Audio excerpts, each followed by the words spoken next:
L'Israël Shahak, Histoire juive, religion juive, le poids de 3 millénaires, chapitre 3. Orthodoxie et interprétation.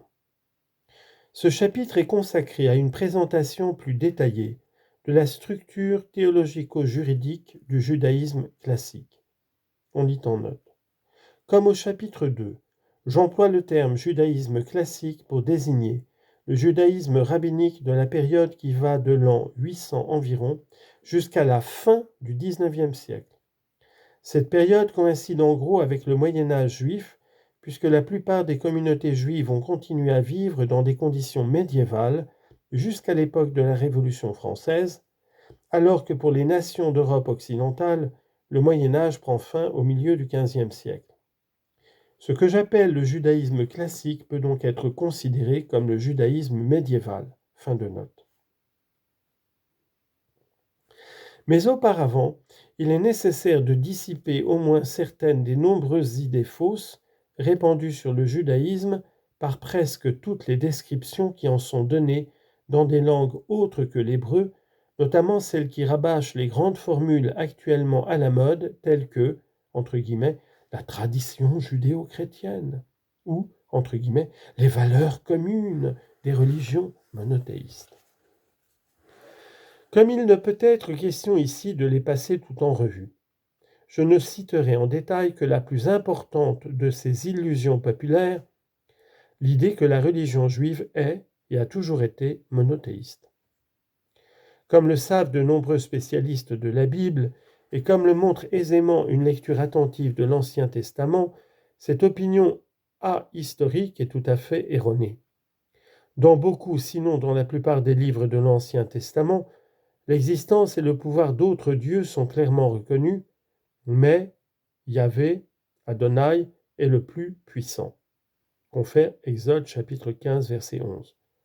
Il est aussi très jaloux de ses rivaux et interdit à son peuple de les adorer. Exode chapitre 20, versets 3 à 6.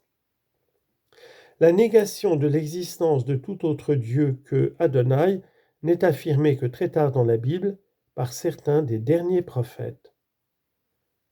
Confère 2 Isaïe chapitre 44 et le même thème est repris par Jérémie chapitre 10.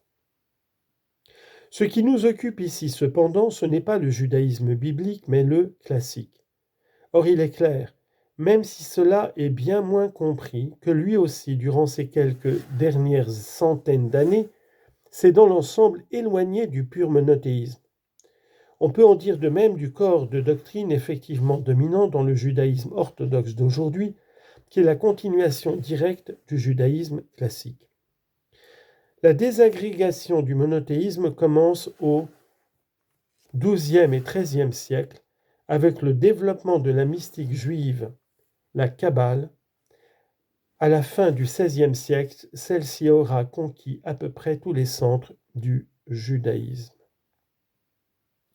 Alors je me permets de faire une petite pause ici. Lorsqu'on lit le Guide des égarés de Maïmonide, qui a été écrit au XIe siècle, eh bien on s'aperçoit que la désagrégation du monothéisme biblique fait déjà des ravages à l'époque de Maïmonide. Maïmonide écrit son Guide des égarés pour essayer de sortir les rabbins de leur délire, les rabbins de son temps, qui attribuaient à Dieu un corps, qui ne faisait plus la distinction entre symbole, analogie, métaphore et le sens réel, littéral. Et Maïmonide, à la fin du premier volume, dans son lexique de vocabulaire hébraïque biblique, dit que cette attribution, cette corporification de Dieu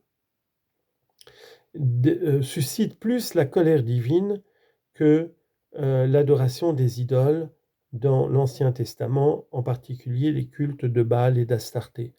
En fait, c'est même comme une réintroduction, un retour de tous ces démons chassés par le prophète Élie et par tous les prophètes de l'Ancien Testament, qui revient à l'intérieur même du yavisme pour le corrompre de l'intérieur, ce qui donnera la Kabbale, avec, on verra ça plus tard, un peu plus loin, expliqué par Israël Shahak. Je voulais simplement noter que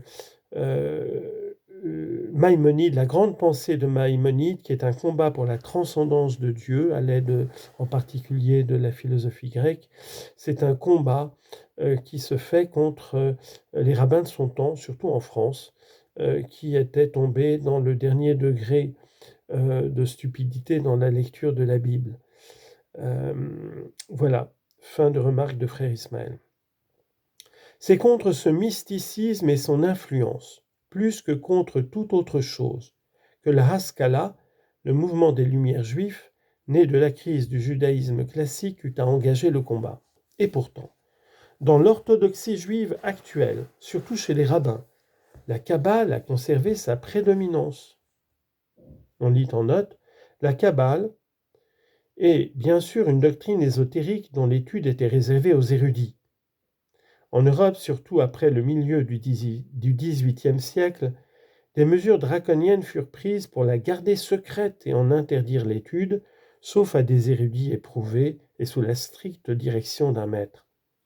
Les masses juives non instruites d'Europe orientale n'avaient aucune connaissance réelle de la doctrine kabbalistique, mais celle-ci filtrait jusqu'à elles sous forme de superstitions et de pratiques magiques. Fin de note. Le mouvement Gush Emunim, par exemple, s'inspire dans une grande mesure d'idées kabbalistiques. Il s'ensuit que, sans une connaissance et une compréhension de ces idées, il est impossible de comprendre les croyances réelles du judaïsme à la fin de sa période classique. D'autre part, ces idées jouent un rôle politique important dans l'époque contemporaine, dans la mesure où elles font partie du credo explicite de nombreux politiciens religieux, dont la plupart des dirigeants de Gush Emunim, et ont une influence indirecte sur de nombreux leaders sionistes de tous partis, y compris de la gauche. Selon la Kabbale, l'univers est dominé non par un seul Dieu, mais par plusieurs entités divines, différents par leur caractère et leur influence, qui sont les émanations d'une cause première indistincte et lointaine. Alors ça ressemble beaucoup, bien sûr, au néoplatonisme. Sans entrer dans une foule de détails, on peut résumer ce système ainsi. De la cause première sont nés, en termes théologiques, ont émané d'abord un Dieu mâle, appelé sagesse, Chochma en hébreu, ou père, puis une divinité féminine, la connaissance ou mère. De l'union des deux procèdent deux jeunes divinités, le Fils, également désigné sous beaucoup d'autres noms, tels que la petite face ou le saint bienheureux, et la fille, dite aussi la dame ou matronite, du latin matrona, Shechina, la reine, et ainsi de suite. Ces deux jeunes dieux doivent s'unir à leur tour, mais la chose est empêchée par les machinations de Satan, qui dans ce système est un personnage très important et indépendant. La cause première entreprend la création du monde, pour leur permettre de s'unir, mais à cause de la chute, tous deux se retrouvent plus séparés que jamais, au point que Satan réussit à approcher la fille divine et même à abuser d'elle. En apparence ou en réalité, les opinions diffèrent sur ce point. Le peuple juif est alors créé pour arranger la rupture provoquée par Adam et Ève, ce qui se réalise l'espace d'un instant sur le mont Sinaï, où le Fils divin, incarné dans Moïse, s'unit, bien sûr sexuellement, avec la déesse Shekinah.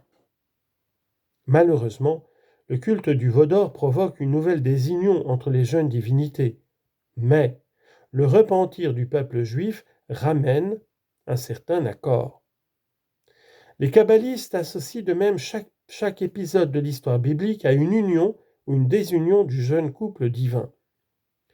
La conquête du pays de Canaan et le massacre de ses habitants, ainsi que l'édification du premier et du second temple, sont des faits particulièrement propices à leur union.